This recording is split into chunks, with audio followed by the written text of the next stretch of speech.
سعيد للغاية ان انا اكون موجود في مجموعة اساطير افريقيا كلهم، ونكون في بلدنا الغالية علينا اللي هي المغرب. صراحة الاجواء اللي انا شفتها والتنظيم مفيش اروع من كده. طبعا احنا لو هنبص على كل نسخة في افريقيا بتتحدد، او كل نسخة بتتعمل في افريقيا، يمكن اللي انا شفته في الاحتفال او في القرعه اللي كانت موجوده، وانا كنت موجود وكنت شاهد في اثناء الحفله. نعم. كنت موجود مع كل الاساطير، رئيس الاتحاد الافريقي، بعض الاعضاء من الاتحاد الدولي اللي هو الفيفا. الصراحه مفيش اروع ولا احسن من كده، تنظيم على مستوى عالي، قرعه لكل افريقيا والوطن العربي، الناس كلها شايفاها. اتوقع زي ان دي ممكن تكون النسخه اللي هي، طبعا في دول كتيره حققت وعملت تنظيم ولا اروع، بس اتوقع ان اول مره يحدث ان انت يبقى عندك 9 ملاعب على مستوى عالي، وعندك موجود في البطوله لعيبه بتلعب في احسن انديه في العالم. نعم. إخوان السلام عليكم واهلا وسهلا ومرحبا بكم. باقين القنوات العربيه كيتكلموا على القرعه ديال كاس افريقيا اللي تجرات في الرباط بالمغرب، وعصام الحضري اللي كان حاضر يتدخل بكلام كبير جدا على المغرب، سواء بالنسبه لتنظيم هذه القرعه هذه او لا بتنظيم كاس افريقيا. تيقول بلي غتكون احسن نسخه عبر التاريخ. ما نحرقش عليكم الخوت المراحل، نتمنى انكم ديروا اللايكات كالعاده. نتلاقاو في اخر كأس أفريقيا لكرة القدم بالمغرب بداية من 21 من ديسمبر المقبل. القرعة سحبت وخارطة الطريق نحو التاج القاري كشفت، والمملكة تنشد التوقيع على نسخة تاريخية بمعايير مونديالية. الملف نناقشه في حضور ضيوف الحصاد. من الرباط نرحب بالدكتور منصف اليازغي الباحث في السياسات الرياضية.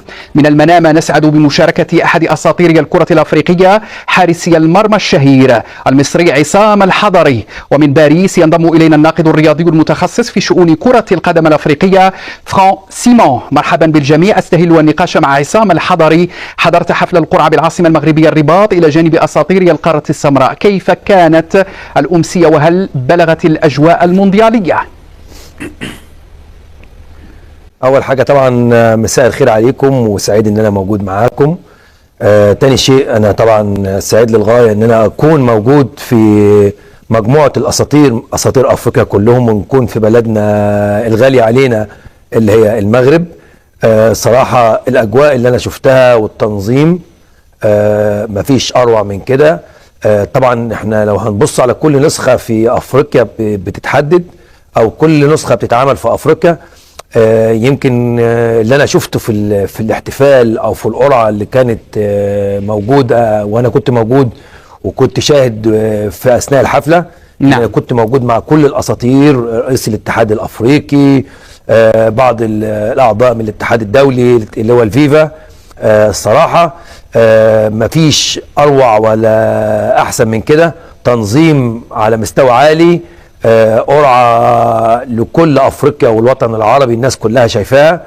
اتوقع زي ان دي ممكن تكون النسخه اللي هي، طبعا في دول كتيره حققت وعملت تنظيم ولا اروع، بس اتوقع ان اول مره يحدث ان انت يبقى عندك 9 ملاعب على مستوى عالي، وعندك موجود في البطوله لعيبه بتلعب في احسن انديه في العالم. نعم.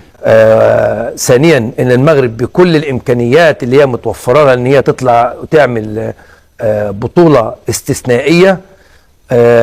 اللي انا شفته وكنت موجود فيه صراحه كابتن فوزي لاجا، طبعا رئيس الاتحاد المغربي، وصراحه الناس كلها هناك ايد واحده وعلى قلب رجل واحد، ان هم عايزين البطوله تبان بالشكل اللي يليق بالمغرب وبامكانيات المغرب اللي احنا شفناها الفتره الاخيره، رابع العالم، الاولمبياد. نعم.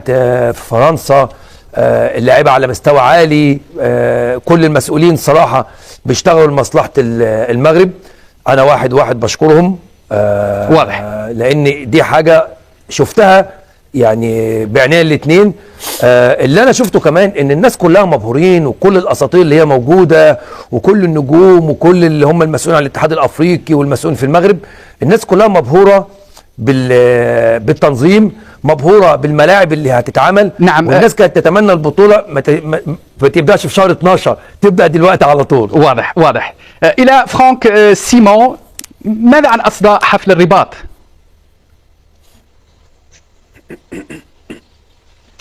مساء الخير مهدي، مساء الخير للجميع. من دواعي السعادة أن أرى كابتن عصام مرة أخرى، وهو بالنسبة لي أحد أكبر الأساطير في كرة القدم العربية والإفريقية. كانت حفلة قرعة رائعا وتألقت فيها المغرب مرة أخرى مثل العادة.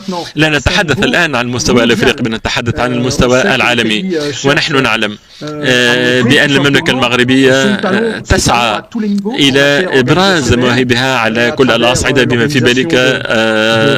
في ذلك التنظيم، مثل ما رأينا في ذلك الحفل وتميز الحفلات والجوائز مثل ما حصل في ديسمبر 2024. ومثل ما نقول وضعت المغرب الأطباق الصغيرة في الكبيرة وتألقت وتميزت بذلك، وتم استدعاء أساطير، وكان هنالك فنانين عالميين مثل رضوان الذي رأيناه في الشريط الذي رأيتموه. إضافة إلى ذلك ربما نسينا ذكر أمر مهم، كان هنالك جيمود أونسو الذي هو من أصل بنيني وهو نجم عالمي، كان حاضرا في هذا الحفل وكان متألقا. لقد كان حفلا رائعا، وما فاجأنا جميعا هو أننا نتحدث عن قرعة لحدث لن يحضر إلا بعد 11 شهرا، ولكن نرى بأن المغرب جاهز من الآن، وأنه لا ينتظر فقط إفريقيا للحضور، تنتظر كل العالم ليشهد هذا الحدث العالمي. وذلك ما يجعل من عظمة الرياضية. ومهدي عليكم أن تكونوا فخورين بكل هذا، وكذلك كل العرب والأفارقة فخورون بكم. نعم. الدكتور منصف اليازغي، ما رسائل الحفل والمغرب، وهل نجحت المملكة في إيصال هذه الرسائل إلى العالم؟ مساء الخير عزيزي مهدي، مساء الخير سيد سيمون وأيضا عصام الحضري. هي المغرب أعطى إشارة قوية، هو أنه هو أكبر من أن ينظم كأس إفريقيا، بل هو كأس العالم هي ربما ما يطمح عليه أكثر.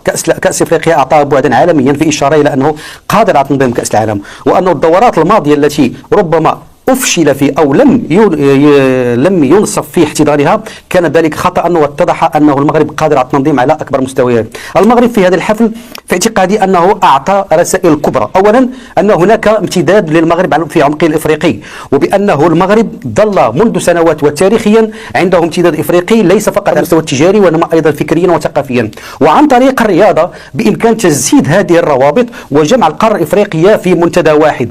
بل أكثر من ذلك أن المغرب يقول بأنه هذه الكأس إفريقيا التي تمثل 53 دولة ونصفها تقريبا سيكون مشاركا في هذه الكأس، سيجدون بلدا مضيافا قادرا على يعطي صورة طيبة عن القارة الإفريقية، بحكم أن الصورة النمطية التي ظلت تروج عن القارة الإفريقية هي بلد تخلف، بلد ربما التنظيم السيء، التنظيم المرتجل. لكن المغرب أعطى إشارة من خلال هذا الحفل أنه المغرب قادر على أن يمنح للعالم وللقارة الإفريقية أيضا صورة طيبة وحفلا كبيرا يمنح امتدادا لهذه القارة التي لديها إشاع كروي كبير، لديها ثقافة كروية كبيرة، لديها شغف رياضي كبير. باعتقادي أنه المغرب الآن هو يرسل إشارة بأنه يعني يستضيف 52 مباراة. من 52 مباراة هي تقريبا نصف ما يجري في مباريات كأس العالم، وبالتالي المغرب بهذا الشكل هو يمشي على منوال قطر. قطر منحت أجمل دورة لكأس العالم ورفعت سقف التحديات. أعتقد أن المغرب الآن هو أيضا رفع سقف التحديات، وربما الأمورية صعبة جدا على من سيليه في التنظيم في السنوات المقبلة. نعم. أتحول إلى المنام من جديد. عصام الحضري، بحكم خبراتك المتراكمة وقد عشت هذه التجربة في كأس العالم فيفا روسيا 2018 لاعبا، ما قيمة استفادة كل منتخب من مركز تدريب خاص به ومن إقامة قارة طيلة الحدث؟ والله احنا طبعا انا كحضري شفت حاجات كده طبعا وانا لاعب حضرتها في روسيا. صراحة كأس عالم طبعا ده اغلى بطولة او اقوى بطولة على مستوى العالم. عاشرتها ولعبت وكنت موجود وانا لاعب فيها مع منتخب مصر في روسيا 2018. تنظيمه الأروع. طبعا لو انا جيت وكنت موجود وعلى حدث انا بشهد عليه في قطر 2022. اللي انا شفته في قطر وانا محلل في طبعا في قنوات الكاس في برنامج المجلس، منها كانت بدايتها البطوله العربيه ثم كاس العالم 2022. اللي انا شفته في الملاعب والاستادات، وشفت ان كل منتخب موجود في البطوله ليه مركز تدريبي مجهز من اعلى الامكانيات، ان كان حوالي 3 ملاعب تدريبيه، جيم، حاجات الاستشفاء كلها. هل هذا يساعد المنتخب؟ هل هذا يساعد المنتخبات على التألق، على خوض رهانات البطولة في أفضل الظروف؟ اتوقع ان هتبقى بطولة استثنائية للمغرب، لان اكيد المغرب كل الامكانيات، المغرب ان انا شايف المغرب كلها حط كل الامكانيات ان كاس افريقيا ينجح، بدليل ان هم واخدين كاس العالم. برضو عايزين يدوا يعني رسالة جميلة ان المغرب تقدر تنظم كاس عالم. زي ما احنا كنا النهاردة بنبص على قطر، انا اول واحد لما اتكلمت على موضوع قطر، قلت الله يكون في عون امريكا، المكسيك، كندا، ان هي هتنظم كاس عالم بعد قطر. نعم. اللي انا اتوقعه ان المغرب بعد ما تنظم كاس العالم، كاس افريقيا، واحنا لسه ما شفناش كاس افريقيا هيعمل ايه، الامكانيات المتاحه، بس انا عارف ان المغرب هتعمل بطوله استثنائيه. الله يكون في عون الدول الافريقيه اللي هتنظم كاس افريقيا. واضح. بعد المغرب. واضح. الان الى باريس. المغرب يوفر 9 ملاعب في 6 مدن. هل نحن امام حدث قاري استثنائي بمواصفات موندياليه؟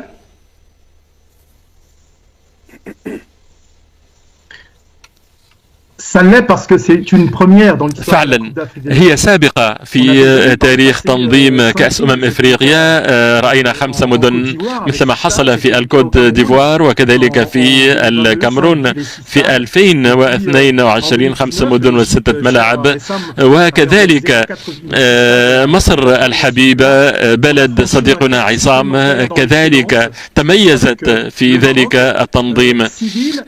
إذن 6 مدن ربما هي سابقة مثل ما تفضلت، و9 ملاعب 4 منها توجد في الرباط، وهو أعتقد أنه تحدي كبير، وهذا يقربنا كثيرا مما اقترحه نسخة المونديال القطرية في 2022 بتميزها بقرب المسافات بين الملاعب، مما سهل على الجماهير حضور العديد من المباريات في نفس اليوم، ونأمل أن نشاهد ذلك كذلك في المغرب.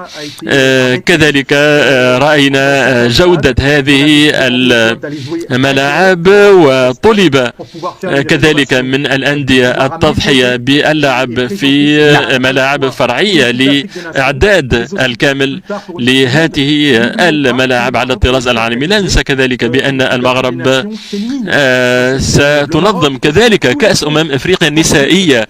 نرى المغرب في كل الواجهات وهي تحتاج لهذه المنشآت ولهذه الملاعب، ومثل اللاعبين يجب التدرب على ذلك عبر تنظيم هذه المنافسات الدولية بكل بساطة. أنتقل من جديد إلى العاصمة المغربية. في تصريحاته شدد رئيس الاتحاد الأفريقي لكرة القدم الدكتور باتريس موتسيبي على أن النسخة المرتقبة في ضيافة المغرب ستكون الأفضل. إلى أي معطيات يستند؟ وهل في الأمر مجاملة للدولة المضيفة كما يقول البعض؟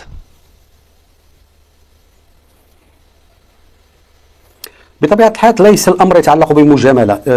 موتسيبي يعرف جيدا أنه إيفانتينو رئيس الاتحاد الدولي الذي ليس له مصلحة في أن يجامل أحد، كرر الأمر عدة مرات على المغرب، وقال بأنه المغرب بلد كرة القدم وبلد لديه سياسة كروية تنحو صوب تطوير هذا الأمر، وأيضا إطلاق إشعاع هذا الامتداد نحو القارة الإفريقية. وقال إيفانتينو عدة مرات بأنه المغرب رائد الكرة الإفريقية. هذا الأمر ليس فيه مجامله. واعتقد ان موتسيبي كان يتحدث بما راه في عده زيارات، هو يزور المغرب كثيرا، راى المنشات التي توفر على المغرب، راى يعني المخطط المغربي في مجال كره القدم، وكيف انه لا يهم فقط كره القدم للكبار بل يهم ايضا الفئات السنيه ويهم باقي الانواع الكرويه، يعني كره القدم النسويه، كره القدم الشاطئيه، كره القدم داخل القاعه. بالمناسبه المغرب سيستضيف شهر ابريل المقبل كاس افريقيا لكره القدم النسائيه داخل القاعه لاول مره في تاريخ القاره. ايضا المغرب اصبح يعني سباقا في هذا الامر، لكن هناك جوانب اخرى اود ان اشار اليها.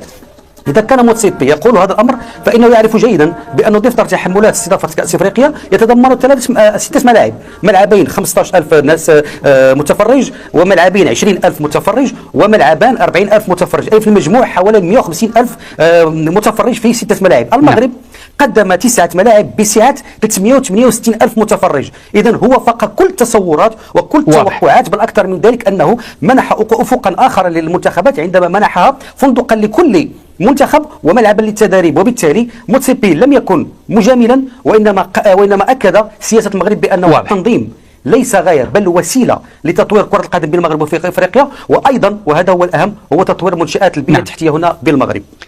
عصام الحضري، وأنت المتوج ب4 ألقاب أفريقية، كيف تترقب المستوى الفني للنسخة المقبلة في النصف دقيقة لأن الوقت داهمنا؟ تفضل. والله طبعا زي ما يعني انتوا قلتم، احنا اتكلمنا كتير عن المغرب. هتبقى بطولة استثنائية. انا لعبت 7 بطولات، حققت 4 كاس افريقيا والحمد لله. طبعا دي حاجة من عند ربنا سبحانه وتعالى. اتوقع انها هتبقى بطولة استثنائية في كل حاجة، في التنظيم، في تطور المنتخبات، في اللعيبة على اعلى مستوى. هتبقى نسخة من وجهة نظري استثنائية في كل حاجة، حتى فنيا هتلاقي في منتخبات على اعلى مستوى ممكن تكون الناس مش مرشحاها، ممكن تلاقيها بتكمل في البطولة وبتكمل لأبعد مدى في البطولات. نتمنى زي ما قلت لك ان البطولة ان شاء الله تليق بتنظيم المغرب وتليق بكل المنتخبات المشاركة ان شاء الله. نعم. فرانس سيمون، كأس أفريقيا في المغرب للمرة الثانية والأولى منذ العام 88 من القرن الماضي. المملكة طرف رئيس في تنظيم مونديال 2030. كيف تتوقع التغطية الإعلامية للحدث القاري؟ وأحدث الأرقام صنفت المغرب الوجهة السياحية الأولى في القارة السمراء عام 2024 في 30 ثانية من فضلك. بكل تأكيد، خاصة مع قربها من أوروبا، فإنها ستسمح لكل الجماهير المهاجرة الإفريقية في أوروبا حتى تحضر كل هذه الملايين الإيفواريين، وبإمكانهم الانتقال بين المدن الأوروبية والمغرب، وذلك لديه إشعاع سياحي، وستكون منصة رائعة. صحيح الإخوان، فكل من حضر في القرعة اللي دارت في الرباط ديال كأس إفريقيا أكيد غيكون منبهر سواء بالتنظيم أو بكل الأمور اللي كتحيط بهذه التظاهرة هذه، وكل شيء كيتسنى واحد الكأس إفريقية اللي في المستوى الكبير. إلا جينا نديروا مقارنة بسيطة ما بين تنظيم غير هذه القرعة هذه وبعض الدول اللي نظمت القرعة قبل بداية التظاهرة في البلاد ديالهم، فكنلقاو واحد الفارق كبير وشاسع جدا. واللي بغى يقلب في مواقع التواصل الاجتماعي يدير غير القرعه ديال الدوله الفلانيه وما يمشيش بعيد، يشوف غير الجاره ديالنا كيفاش دوزات اخر تجربه ديالها. اكيد ان حتى النهائيات ديال الكاس اللي غدا في المغرب ابتداء من 18 ديسمبر كنظن 18 او 21 وضرب شويه التواريخ، على اي غتكون ان شاء الله في المستوى الكبير. واول خطره تسعود ديال الملاعب في نهائيه كاس افريقيا، فنادق فخمه، الحمد لله كل شيء غيكون مهيأ، حتى الاجواء الجماهيريه فهي غتكون كبيره. كنظن الجماهير المغربيه ستحج بكثره الى الملاعب، رغم انها ما لعبش مثلا المنتخب شي مدينه، فممكن انها تمشي تشجع منتخب من المنتخبات. اكيد الجامعه الملكيه المغربيه غتخدم على هذا الجانب هذا باش ينجح التظاهر، تنجح جماهيريا. كنتمناو نتمناو ان طول الله العمر نكونوا حاضرين في بعض المقابلات ولما لا ديال المنتخب المنتخب الوطني المغربي. كنظن المقابله غتجرى في الرباط ديال المجموعه الاولى. نتمنى يوفقنا الله سبحانه وتعالى اننا نحضروا ونشجعوا المنتخب الوطني المغربي ونعيشوا هذه الاجواء. فكنا دائما كنشوفوا الاجواء اللي كتعاش سواء في قطر او في ساحل العاج بالنسبه لكاس افريقيا، فاجواء جميله بزاف. نتمنى نكونوا حاضرين، لما لا. شكرا لكم الخوت على المتابعه، تحياتي لكم والسلام عليكم.